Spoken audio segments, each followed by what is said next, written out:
সবাই বলে পেছনে থাকলে মানুষ সাপোর্ট দেয়, কিন্তু আমি আমার পেছনে দাঁড়ানো মানুষটার মুখে নিজের অপমান শুনেছি।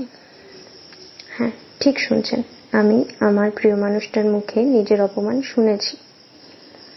এই কবিতা তাদের জন্য যারা ভালোবেসে বিশ্বাস হারিয়েছে,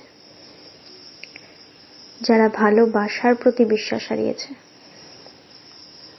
আমার পেছনে যেখানে ভরসা ছিল সেখানে দাঁড়িয়েছিলি তুই। হ্যাঁ, তুই আমার প্রিয় মানুষ। আমি ভেবেছিলাম তুই আমার ঢাল, তুই আমার ছায়া, কিন্তু তুই ছিলি ছায়ার আড়ালে দাঁড়ানো ছুরি। আমি শুনেছি তুই কি বলেছিস, কিভাবে হেসে বলেছিস, ও তো এমনই, ওর তো এরকমই চরিত্র।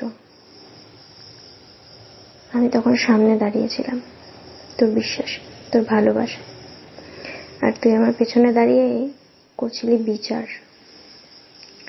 জানি তোর মুখে সত্য ছিল না, তুই বলেছিলি এমন ভাবে যেন সবাই হাসে আর আমি ভেঙে পড়ি নিঃশব্দে।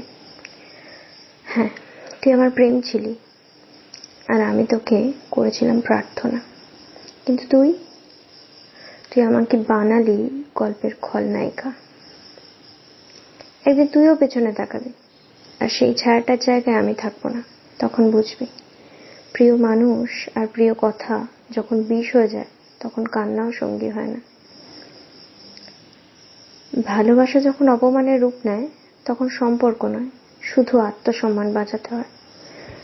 শুধু আত্মসম্মান বাঁচাতে সেই সম্পর্ক থেকে নিজেকে সরিয়ে আনতে হয়।